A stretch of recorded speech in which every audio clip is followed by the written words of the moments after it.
In the early 1960s, the United States government began sending combat troops to South Vietnam. If this little nation goes down the drain and can't maintain her independence, ask yourself what's going to happen to all the other little nations. America's stated goal was to spread democracy and defend freedom. But 30 years later, the legacy of that 10-year war, which left 50,000 Americans and over 3 million Vietnamese dead, still remains unsettled. And in the decades of debate that followed the end of the war, some stories have yet to be heard.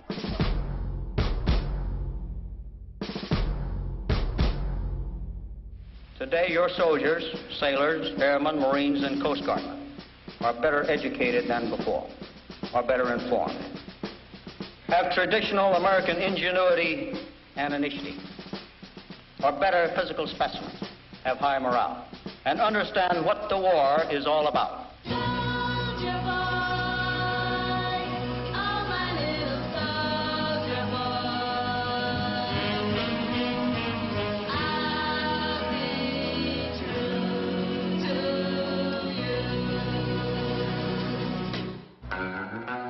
You must understand that I liked being a Green Beret. I thought it was good. When I did go in the military, I went in there gun-ho. In basic training, you have this 500 points that you score. I scored like 501 or something. I was really, ready. I tried to spend my whole life having people live a better life and basically feel better. That's what nurses do, right? They tried to turn me into a killer. They tried to turn me into somebody who would take another life. If there's one thing in my life I feel like that I've accomplished, it's that I didn't allow that to happen. The president shaked my hand and pinned the medal on me. You can say that was one of the most proudest moments of my life. It took us almost 3 weeks to cross the Pacific, and there wasn't too much to do on a troop ship, so we'd sit up on the deck at night and have raps. And a lot of times it would get to what we were going to, whether it was right or wrong. And we'd go back and forth, and we'd always end up concluding, well, let's hope we're doing the right thing because that's where we're going. During the Vietnam War, an anti-war movement emerged that altered the course of history. This movement didn't take place on college campuses, but in barracks and on ships. It flourished in Army stockades, Navy brigs, and the dingy towns that surrounded military bases. It penetrated elite military colleges like West Point, and it spread throughout the battlefields of Vietnam. It was a movement no one expected, least of all those in it. Hundreds went to prison and thousands into exile, and by 1971 it had, in the words of one colonel, infested the entire armed services. Yet today, few people know about the GI movement against the war in Vietnam. And I was really proud of what I thought I was doing. The earliest days of the war planted the seeds for the movement to come, even among the first American troops in Vietnam, the elite Green Berets. The problem I had was realizing that what I was doing was not good. I was doing it right, but I wasn't doing right.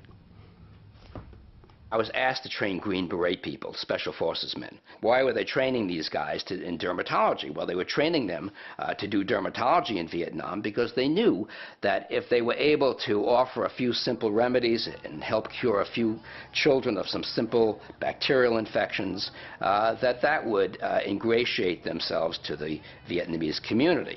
And you remember the phrase, winning the hearts and minds of the people. So this was how you were going to win the hearts and minds of the people. And while they were offering the Band-Aids of helping to cure a few cases of impetigo, they were bombing the hell out of the villages. I was out on a patrol near Hip Hua, and we took a couple of prisoners. Whether they were combatants or not, who knows. The patrol was led by Americans, but there were Vietnamese. ARVN there, and they were turned over to ARVN, and ARVN used the old-fashioned methods of interrogation, force, torture. That was pretty common practice. I tell you, as bad as that treatment was, the cynicism that attached to it was the part that was really sickening, I thought. And that's about everything I've been taught, everything I learned, everything I grew up with. This is just not the way you treat human beings. And it was all done for the good of the cause, I guess. I got out of the military in 1966. I got out because of the things I saw, the things I was doing, and the reasons that we were given for doing them. It was a personal protest. It was just me getting out of the service. There was no movement to join. I found the war in Vietnam more and more repulsive, and I felt that I just couldn't be a part of it. Eventually, I said, look, I'm not training you guys anymore. I don't agree with what you're doing. I think it's immoral. I think it's medically unethical. And I just stopped, threw him out of the clinic. It took a few weeks for the Army to catch up with that. And when they did, they invited me into the commanding officer's office and said, look, what are you doing here? And I told them exactly what I was doing. I said, I'm not training him. And they said, well, you know, you should know the consequences of that. And I said, I'm perfectly aware of the consequences of it. I'm not training him. At that point, it was obvious that I was going to be court-martialed. And a few days later, I got the court-martial notice. Howard Levy spent 3 years in prison. Along with him, 3 GIs at Fort Hood who refused orders to Vietnam and received 5 years hard labor and a dishonorable discharge. Army Lieutenant Henry Howe, who carried a sign at a demonstration reading, "End Johnson's fascist aggression in Vietnam," was sentenced to 2 years. And 2 Marines, William Harvey and George Daniel, received 6 to 10-year sentences for organizing a meeting about whether black people should fight in Vietnam. And on March 3, 1966, former Green Beret Donald Duncan was the featured speaker at an anti-war meeting at the town hall in Manhattan. I just wanted to do what I knew about it and let people then judge for themselves. I think the most startling thing to me occurred, however, as the court-martial began. What would happen was we would walk from the parking lot to the building where the court-martial was being held. And it was the most remarkable thing when hundreds of GIs would hang out of windows, out of the barracks, and give me the V sign or give me the clenched fist. This was mind-boggling to me. This was a revelation. And at that point, it really became crystal clear to me that something had changed here and that something very, very important was happening. How many people in the Army would you think feel the same way perhaps as you do are against the war? I really don't know how many, but I know how many I met, and that was a majority of the men that I met in the service were opposed, but really didn't know how to voice their opinion. Have you given much thought to the penalty of being AWOL? Yes. 1968 was the turning point. By then, America had over 500,000 troops in South Vietnam. But during the Lunar New Year holiday called Tet, the enemy, the North Vietnamese and National Liberation Front armies, launched an offensive that overran the entire country before being pushed back. The Tet Offensive revealed that the enemy had widespread support from the Vietnamese people, and America was mired in a war it couldn't win. And with soldiers beginning to question the war in the wake of the Tet Offensive, thousands began going AWOL, or absent without leave. Many found their way to San Francisco, where a series of events brought the emerging GI anti-war movement onto the national stage. We joined together in July 1968. We took sanctuary in a church and chained ourselves to ministers. We essentially called the press and said to them, we're not going to Vietnam. We're refusing our orders, and in fact, we're resigning from the military. Come and get us. The fact that it took them 3 days to decide how to deal with this tactically, that was great. They had nothing to lose, and it had no idea what was going to come. And that's a free place. It's a really free place, you know. You don't know what's going to happen, you know where you're going, but you know what you're doing.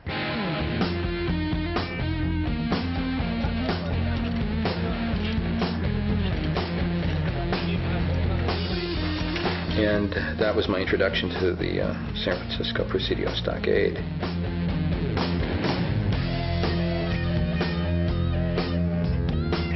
The population fluctuated, usually upwards. It was built, I think, and could hold like maybe 60, and there was sometimes double that in there. Overcrowded, toilets backed up, food was short, guards were mean. It wasn't any fun. With the 9 for Peace held in military prisons, soldiers throughout the Bay Area began planning for the first anti-war demonstration in the country organized by GIs and veterans. I was a member of the Medical Committee for Human Rights. We got together a number of times and talked about how we were going to organize active duty GIs to go to the peace demonstration. And then I remember also hearing about the B-52 bombers that were dropping leaflets on Vietnam, urging the Vietnamese to defect. And I thought, well, if they can do it overseas, then we can hire a small private plane, load it up with leaflets, and drop the leaflets on military bases in the San Francisco Bay Area. Thousands and thousands of leaflets. At one point, I know we were a little concerned about getting shot down, but nothing happened. Evidently, they landed pretty accurately. That's what they testified at the court-martial.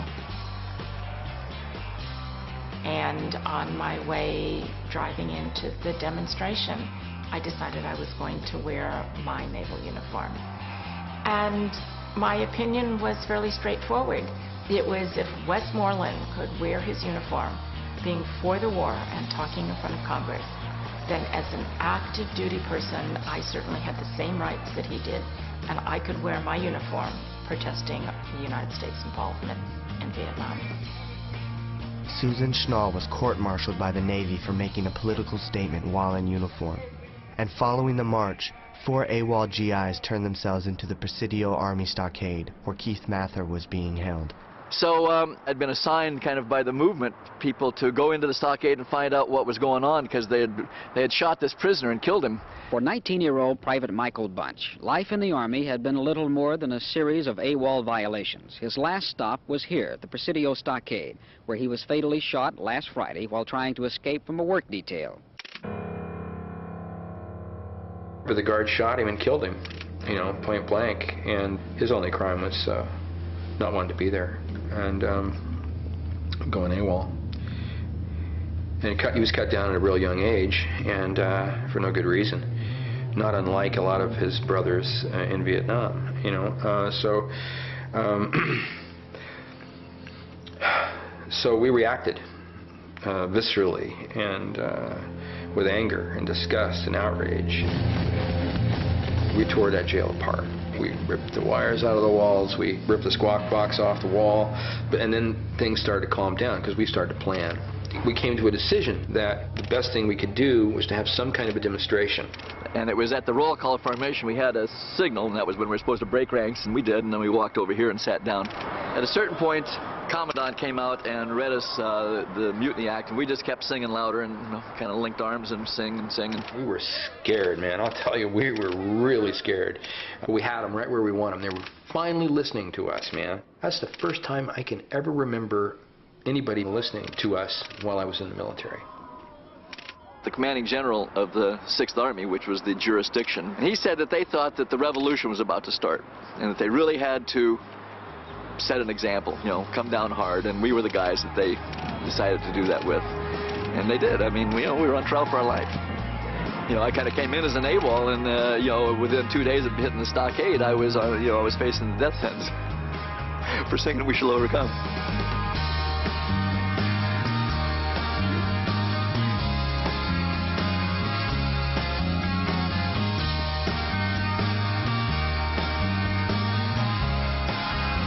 Nationwide support for the Presidio 27 grew, the GI movement had arrived.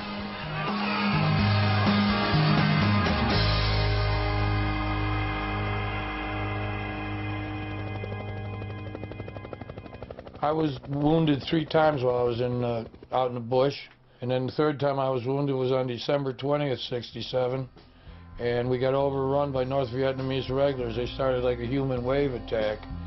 And the guy came up behind our hole and stuck his rifle in the hole, and I saw the front sight of an AK-47 and a muzzle flash, and I had my M16 pointed up, and I pulled my trigger when I saw the AK sight, and a bullet hit me in the knee, and I blacked out.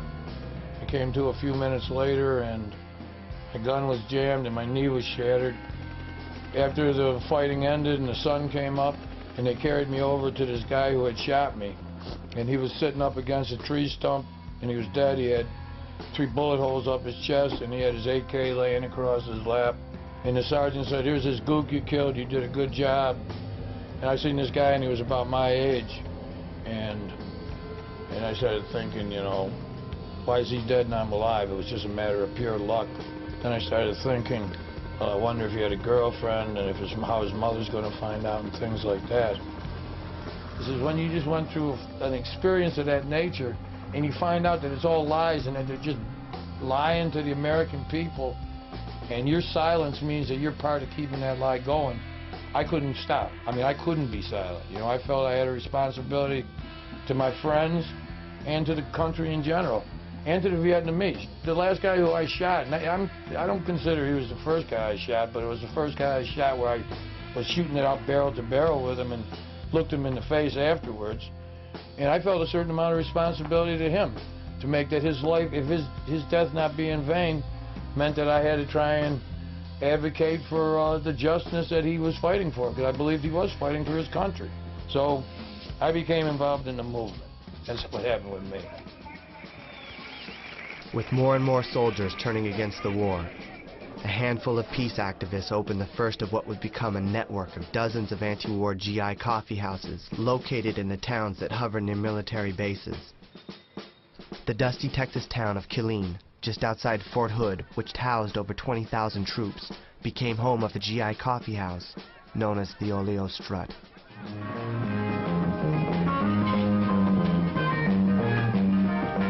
Being in the Army, I can get over here and I can sit down and write poetry, and I can sit here and listen, and I can forget I'm in the Army for about 15 minutes to an hour or something like this. The name Oleo Strut came from a shock absorber on a helicopter. So that's what the Oleo Strut was, and it was a place where you go there and they sold sodas, and they had a record player and all the latest rock records and underground papers, and you just hang out and rap. And they go out on ambushes. Like for a 1-month period, we go out on ambushes and we kill over 50 people, you know, in the early hours of the morning. And you start looking at bodies because they've got to get their body count. And who's there? Well, the majority were women and children. And what were they doing? What was their crime? They were carrying food. They were carrying food to their, you know, their friends up in the hills. For anyone who thinks he can duck out of it and hopefully be a Kirk typist and not have to see any of that, he's making a mistake because he's supporting the war.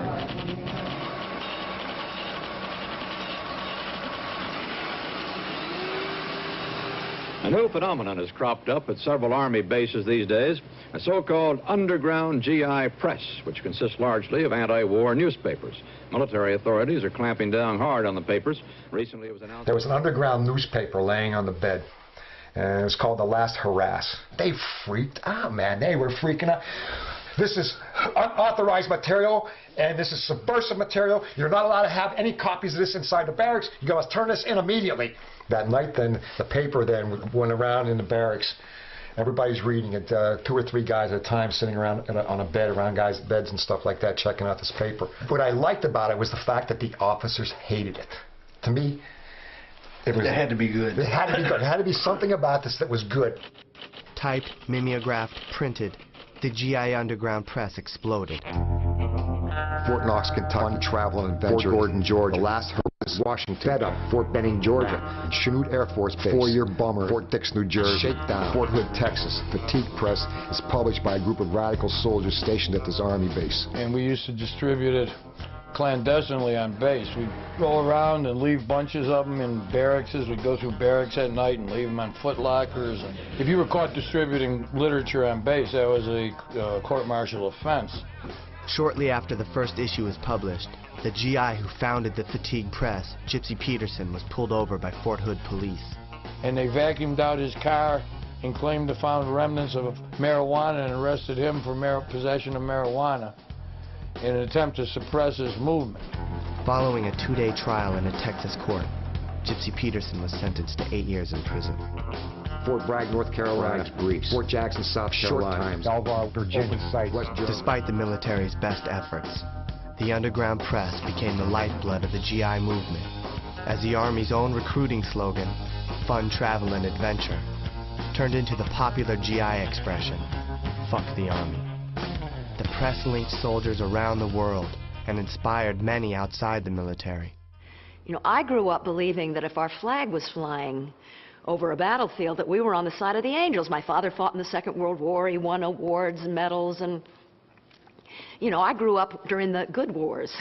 Here's this woman who steps out onto the world stage as a famous actress, comes from one of the ruling class families in Hollywood, and makes a political decision to change sides. She steps onto the side of the people, and particularly the Vietnamese people. She stands with the GIs, and she stands with the GI movement, and she says, I'm going to stand with this, I'm going to give vent, I'm going to help support it and build it, and, you know, et cetera, like that, in the FTA show. Mr. President, there's a terrible demonstration going on outside. Oh, there's always a demonstration going on outside, Pat. Yeah, but Richard, this one is completely out of control. What are they asking for this time? Free Angela Davis and all political prisoners, out of Vietnam now, and draft all government officials. Well, we have people to take care of that. They'll do their job, you do your job, and I'll do my job. Richard, you don't understand. They're storming the White House. Oh, in that case, I better call out the 3rd Marines. You can't, Richard. Why not? It is the 3rd Marine. For years, pro-war comedian Bob Hope had toured Vietnam entertaining American troops. But soon the cheers turned to jeers, and a new kind of entertainment emerged. Howard Levy, himself a celebrity within the GI movement, he met with Donald Sutherland and me, and he said, what if we put together an anti-war show that's, you know, the opposite side of the coin from the Bob Hope show. I went down to that base, they took one look at my face and read out an order to bar me. I said, Foxtrot, Tango, Alpha, free the Army. F the Army. We always said free the Army, or fun, travel, and adventure, but it really meant the Army. So we said, Foxtrot, Tango, Alpha, stop the Army and the Navy and the Marines! Here was a way that I could combine my profession, my acting, with my desire to end the war. It just seemed like a perfect fit. The show that we bring to these bases is not trying to tell the people on the bases anything that they don't know. We are coming in response to what is probably the most powerful movement going on in this country. The movement of the men inside the military and women who are beginning to understand how they're being used and what the nature of American foreign policy is. And we come there because they have asked us to. We come there because for the last year we have read in the newspapers from Vietnam, from West Germany, from Okinawa, from the Philippines, from Japan. What we want is entertainment. We want people who speak to how we feel. And the majority of us don't know why we're going over there. We don't know why we're being shot up. We don't know why our buddies are being killed. We don't know why we're killing those people. I've seen Charlie, Luke the Gook, whatever you want to call him, NVA. Right there laying down as I walked by. I looked at him, he looked at me. Could go on about my business. This man didn't do me nothing. He didn't hurt me in no type of way. He didn't hurt none of my black people, none of my families. So why should I shoot him? I feel all black men should be exempt from military duty anyway. Because right on. The only place a black man should fight is where he's being oppressed. And I'm not being oppressed in Japan, I'm not being oppressed in Vietnam, and I'm not being oppressed in Pakistan. Guys were coming from all over the country, so you're getting people coming in with different information about black power struggle at that time, and, you know, black unity, and, you know, feeling real good about yourself. And you had to really question what you were doing in Vietnam. I remember one day the first sergeant was talking about gooks. Show you how naive I was. I didn't know that gook was a racial slur. I didn't really understand that. You know, one day he was talking about gooks, and I remember a light went off in my head, and I said, wow, a gook is the same thing as a nigger. Things began to start clicking in my head like, what am I doing over here? My whole tour in Vietnam, you know, when you met a black soldier, you know, he had a dap, you had a special handshake. You got to the point where you could even tell what part of the country he was from, because everybody had their distinctive, the dap or handshake, and you definitely could tell if he wasn't in your company, because everybody, you know, everybody had their little nuance. This is the greeting. This is the greeting of the brother, my brother. I'm glad to see him. I don't have to know his name. Yeah. Just the fact that he's black is good enough for me. We know we got a common ground. We got a cause to fight. You slap this way, then fist, then high, And then down this way like this. Oh, yeah, let's do this one again. I like it. You come down, you Okay, grab. all right. There you go. That's it. Like in the Marine Corps, the Bloods, especially on the bases, they've been going to jail for getting down. The power, the handshake, this is where we greet each other. This is where we greet each other. They've been going to jail for doing it, just for doing it. Long Binh Jail was the stockade in Long Binh, Vietnam. It was pretty much just like jails in America, 99.9% black. There was a lot of violence in this prison, a lot of stuff going on. People were angry. It was a pretty dire situation. A group of inmates got together and we decided that we were going to escape from this place. What happened was that the result was a Long Binh rebellion where a lot of GIs accosted guards and they burnt down the jail, and it was just mayhem. A lot of people got killed. I'm a survivor, so I was going to survive no matter what. How did you come to the decision to desert? You know, when you're laying on your back and you can't move for day in and day out, you have a lot of time to think. So you think about what you did, you know, what you've done, things that you've gone through, the people that you've killed, the people that have died. I mean, there's always something that reminds you of things that you've done in Vietnam, the things that you've seen. Then you actually see what I saw, what was going on in the States. Dudes are running down the streets and wearing the same kind of uniform that I got. They're in Memphis. They're beating up on people. Wait a minute, we're over here beating up on people over here, and at the same time, you guys are wearing the same identical uniforms that I'm gonna have, and you're beating up on black people. Dogs are running everywhere, tanks are on the streets. In the summer of 1968, Army and National Guard troops were sent into American cities as thousands of black people rioted following the assassination of Martin Luther King.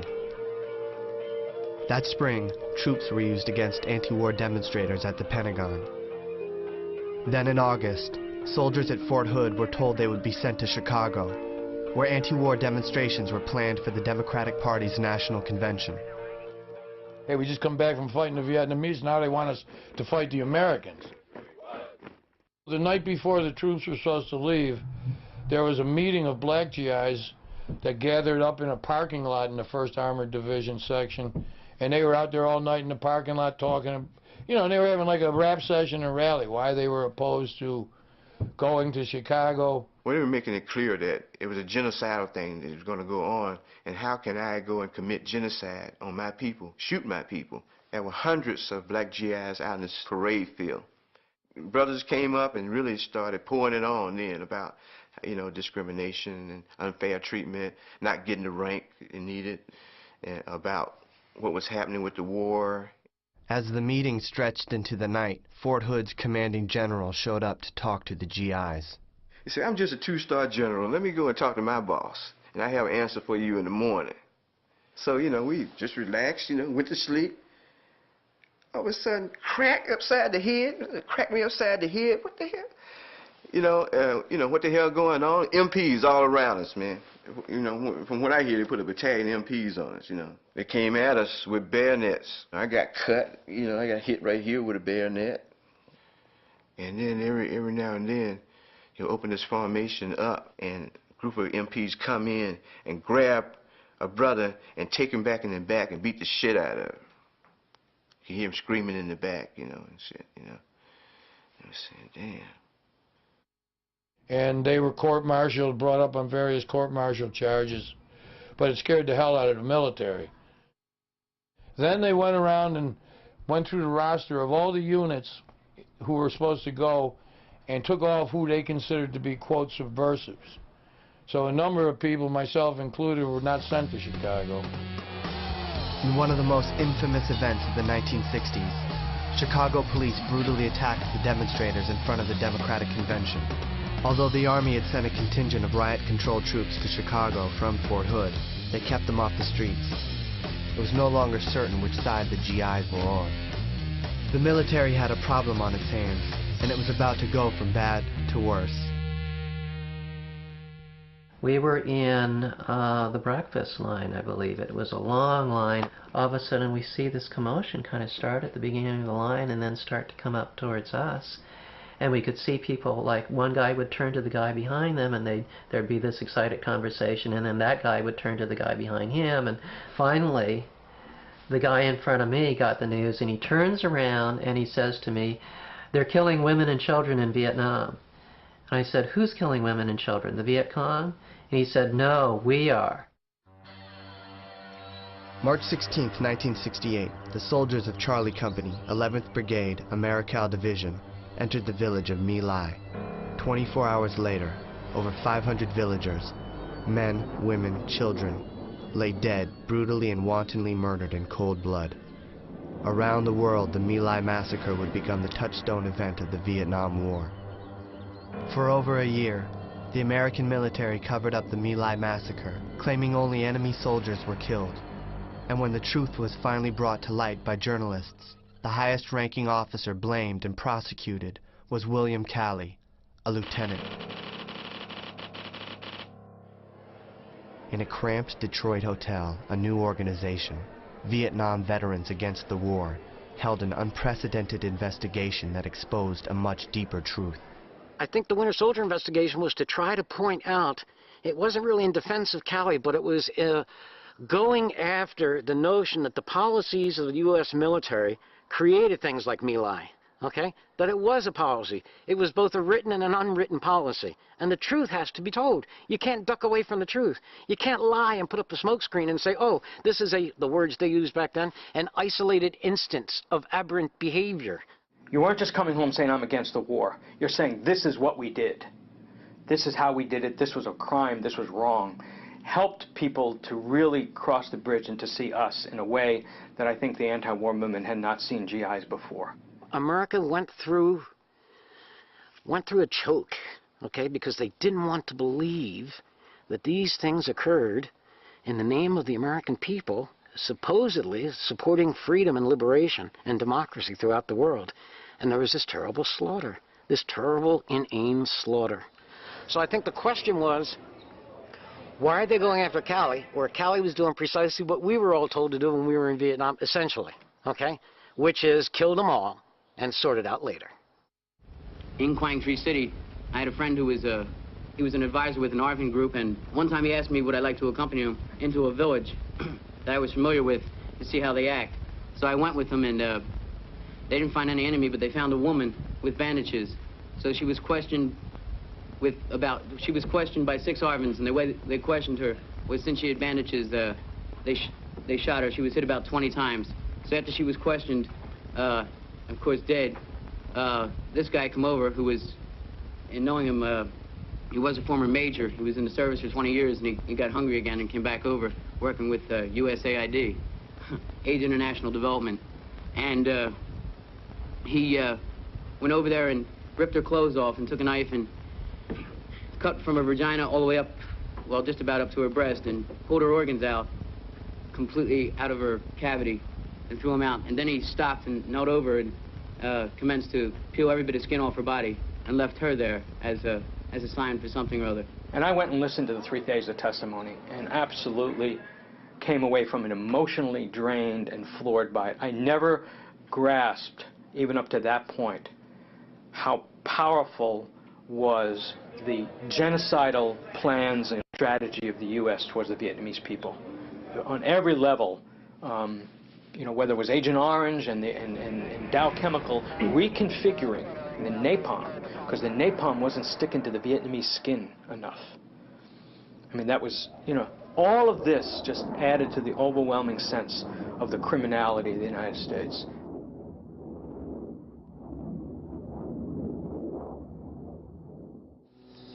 This was Armed Forces Day, and in many cities across the country, there were the usual parades, displays, and bands. But the recent surge of protest over the war in Indochina cast a shadow over today's activities. This was even true at some military bases where the presence of anti-war demonstrators led to the cancellation of planned observances. 1,000 GIs marched the first year right outside the base. And they told people it was off limits, and they told people that if you went there, you were going to get arrested. The store owners downtown were putting up plywood coverings on their windows because the cops told them it was going to turn into a riot. But then people decided to change it to Armed Forces Day because, you know, we thought making fun of your enemy was as valuable as yelling at them. The second year, 1971, there had to be 3,000 to 4,000 on the streets.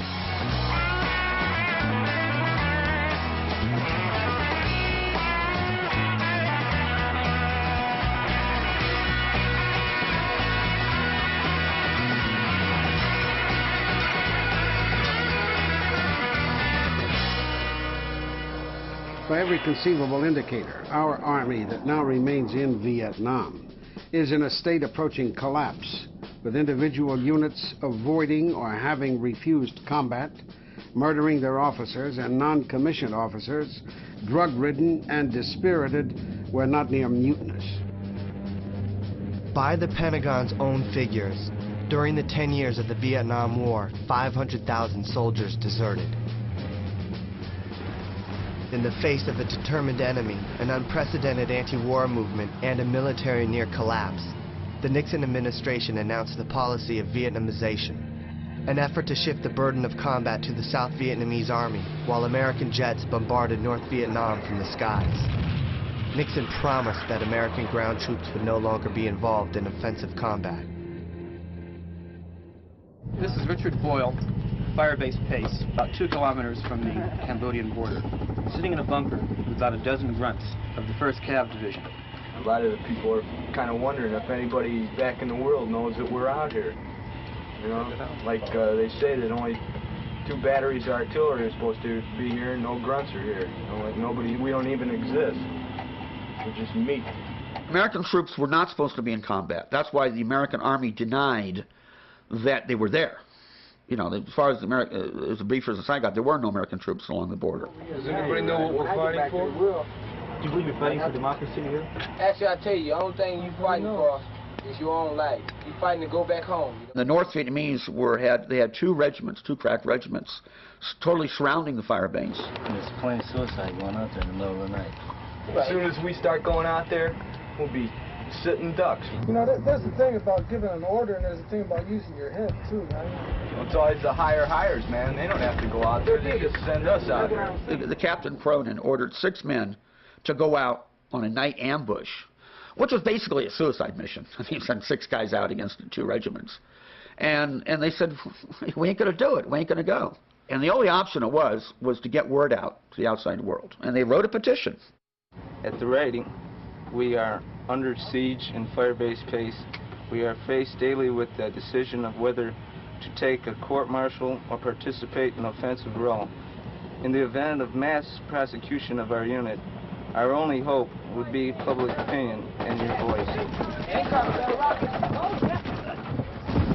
You know, Nixon was so afraid. Boy, he ordered that company pulled out.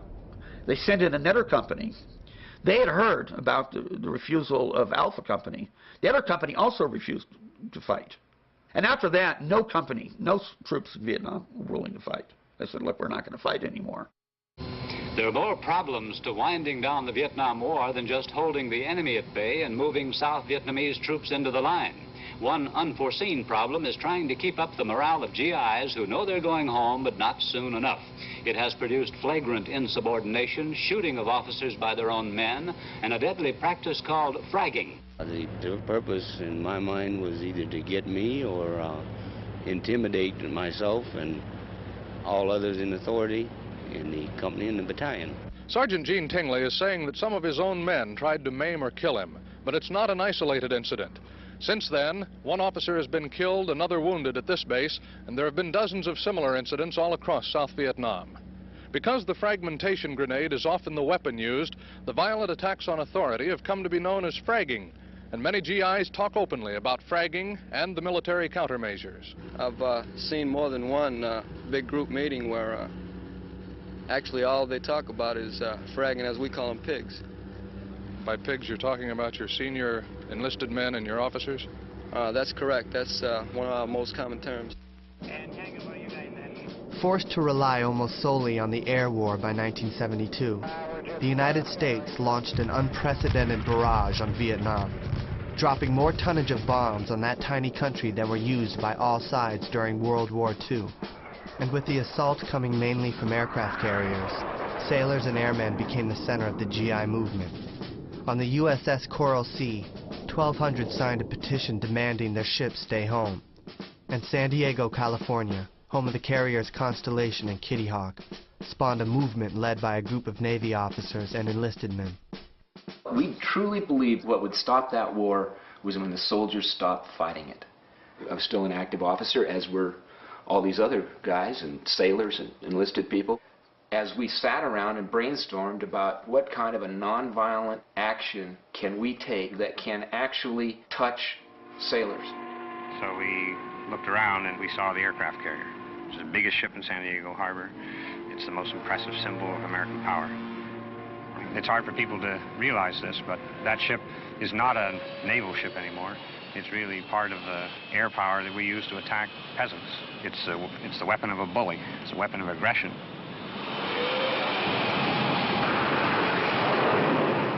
The original concept came, well, let's do something where we allow the people on board that ship to cast a ballot as to whether or not they think they should go back to Vietnam. Let's just hear their voice. And then we said, no, this election should be held in every shopping center in San Diego County. And every Safeway store ought to have a little polling booth outside, and we ought to see how many ballots we can collect, and we're going to point toward a day. Stay. Okay. Constellation go. Stay. Stay.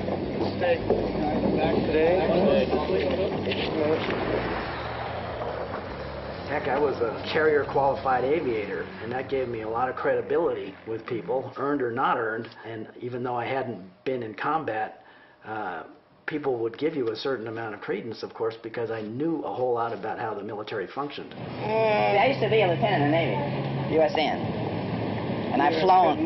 No, I'm not kidding you. In fact, I can prove it to you. I'm retired Master Sergeant from the Air Force. Yeah.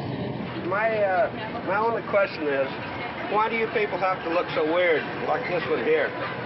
Can't you just look normal like everybody else? Don't I look normal? There was this inside out, we would call it, where we were collecting more and more of the sailors to get them involved, to give them a forum. If they want to end the war, they should stop dropping the bombs over there. And you think it'd be a good thing to try to stop the war? Yeah, if they quit bombing. They're pulling troops out, why not pull the bombs out? There was nobody from the captain of that ship to the mayor of the city who did not hold a press conference about this project. Everybody was commenting on it. U.S. senators were commenting on it. And, you know, even if the city votes for that ship to stay, we're still going. Well, I guess so. The captain of the ship says, well, I know there's a lot of people on the ship who don't want to go, but the military's full of malcontent, he said.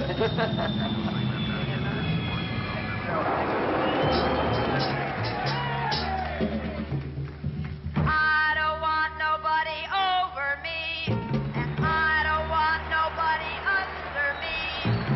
Insubordination. While denying that the GI movement even existed, the House Internal Security Committee of the United States Congress held a series of hearings in 1971 that produced thousands of pages of testimony illustrating how broadly and deeply that movement had spread. That same year, the FTA show toured Asia. Despite being banned from military bases worldwide, the show performed in Japan, Okinawa, and the Philippines for over 60,000 soldiers. And at every stop, GIs took the stage with them. We can no longer remain silent about the atrocities and injustice being perpetrated by the United States military on peoples of other nations, nor the petty harassment that servicemen and women are made to endure day after day. We demand an end to all discriminating policies against persons because of their race. We demand an end to all discrimination against persons such as anti-war GIs, because they do not agree with U.S. policies. We demand an immediate and total withdrawal of all air and ground troops and CIA from Vietnam, as well as from Korea, Guam, Okinawa, Japan, the Philippines, Israel, Cambodia, Thailand, Germany, England, Panama, Supremo Bay, Laos. I mean, it seems unthinkable now that we could have done this. And that you could have a hall full of guys with their fists in the air, so happy that we had come to acknowledge the reality. I read that you took a stand and refused to kill in Vietnam. You said no man was your enemy, if what he's fighting for is to be free. I used to love to watch the faces of the GIs when she sang that. It was like this shell of tension would drop away, and you would see the youth and the innocence and the vulnerability underneath. But soldier, we love you. Yeah, soldier, we love you. Standing strong, 'cause it's hard to do.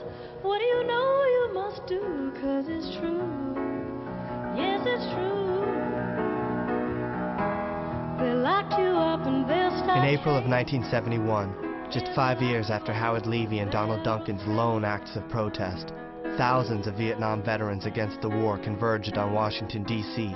and threw their medals onto the Capitol steps. We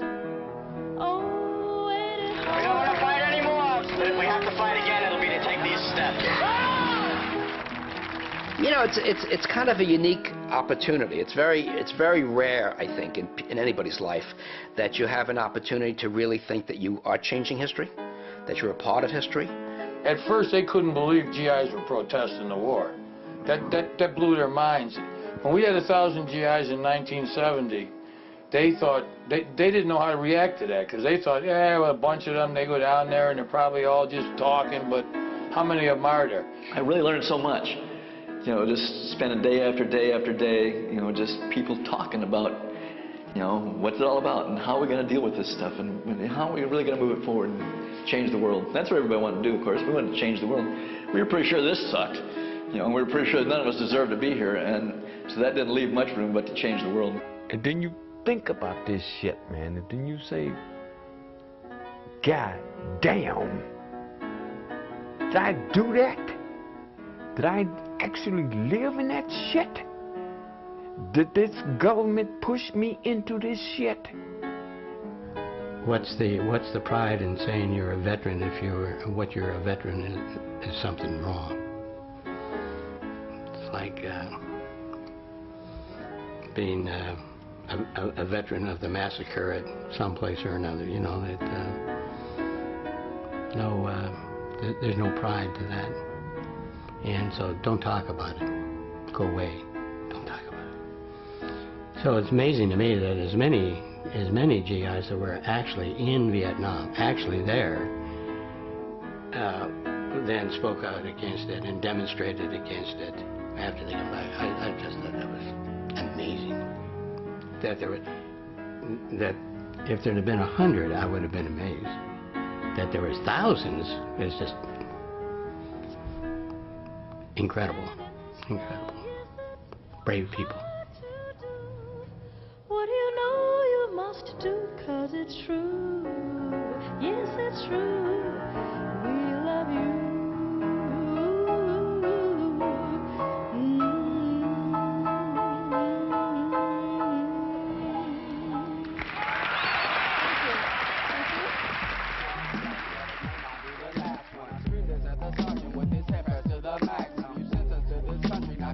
Body back them and free up all their money so accounting firms can add them, drag them and their corporates to